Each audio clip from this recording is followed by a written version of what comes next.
the East Bay's best variety. I got Swaybone in the house. In the house. What's yo, up? yo. Okay, let's introduce ourselves, who are here of Swaybone, and we'll start off with Theo, and then we'll just make our way down. Introduce yourselves. Hello, Next Level. This is Theo Cedar-Jones of Swaybone, and I'm a lead singer and guitar player. Theo! My name is Peter Sullivan Boone. I'm the drummer for the band. Yeah. My name is Isabel Shawsome, and I play keyboards, I sing backup vocals, and I also dance for the band. Awesome. All right, great. So now we got Swaybone in the building. Our main objective of the night is actually to push the show. Now, I'm going to let, who wants to speak on the show? I'll speak on the show. Theo Cedar-Jones. So we're calling out to all you East Bay rockers because Swaybone is live November 9th. November 9th, where? At the Stork Club in Oakland. Oh, wow. Okay, so what can we expect in the show? Because you was telling me off air a little bit about how it's going to be a little bit unique. Yeah, we have some unique things that I think about Swaybone. And yes. For one, it's the new musicians in the band. Right. This is bringing the new flavor and energy. New flavor! Yeah. Uh-huh. So we've got a live rock and roll show with keyboards and guitar, bass, and drums. Uh-huh.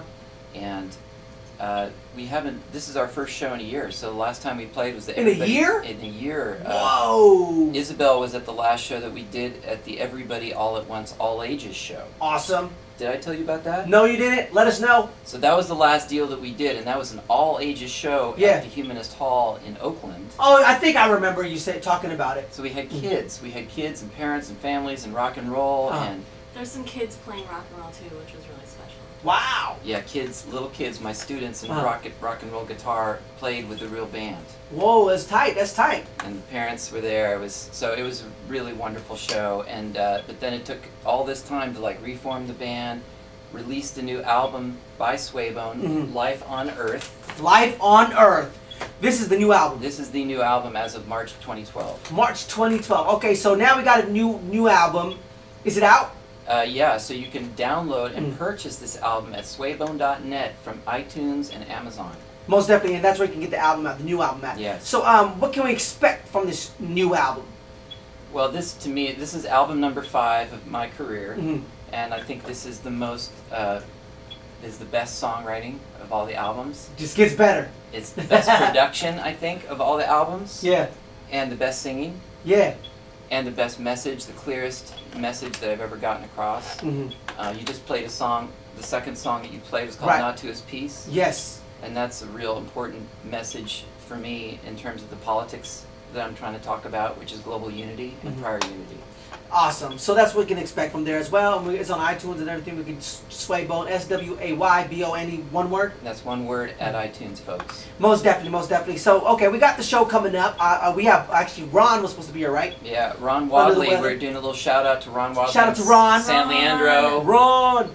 And Ron is a bass player and singer and an extraordinary musician. Right. And he's causing this whole thing to spark off. That's what's up. Yeah. So, shouts out to him as well. Couldn't make it today, but we're going to give him a shout out right now. And that's the one person in the band that's not here at the moment. Yeah. Of course, now let's go. Let's chop it up with Peter a little bit. Peter, you was talking about you want to talk about some heavy elements. Yeah. You want to turn the mic your way? Yeah.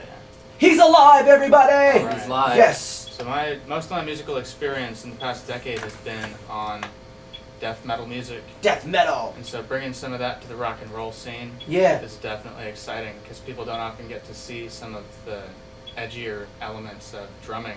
Wow. And so to bring that out for people to experience outside the context that is so harsh and aggressive, you know, to bring it back to the pop with the clean singing and the melodies and all of it, I think it's going to be a revolutionary experience for people to see both sides of this.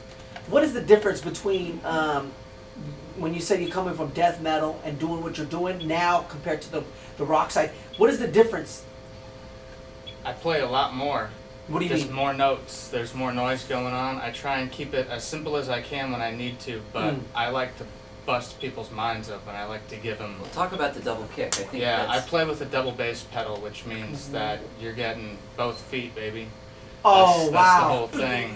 Oh, okay. So, I don't know these things. I don't know that's in rock and roll. There's this double kick pedal, and it's mostly used in metal and death metal, black metal, right, as a technical thing, almost like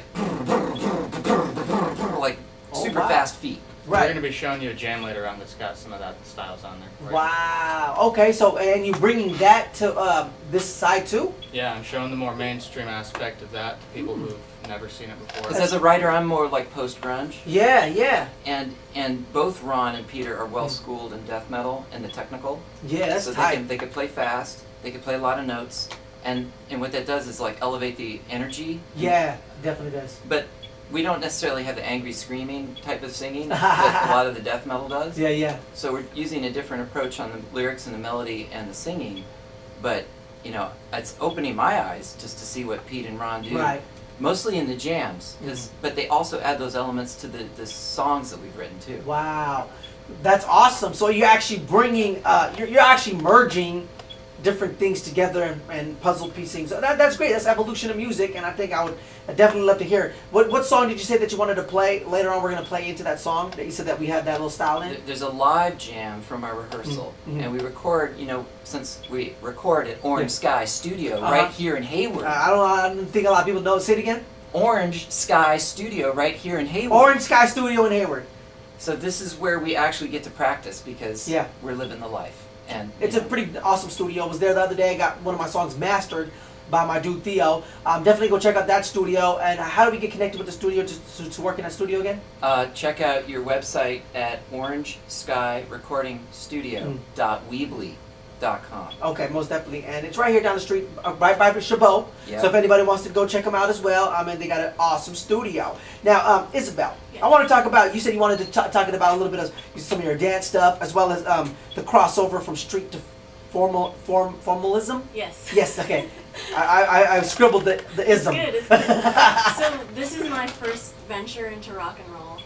What did you before? So really, I am a professional dancer. Oh. I'm a ballet dancer. I'm trained in ballet, and I teach ballet.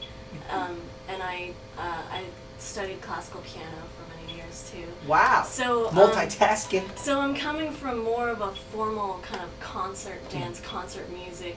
I've listened to a lot of classical music in my lifetime, but really, in my heart of hearts, I'm kind of wild. I'm wild. Yeah, and so I get to take all of this formal training and all of this experience of formal and classical art forms and bring it into this kind of raw community, street, ritualistic level. And that's what I am about.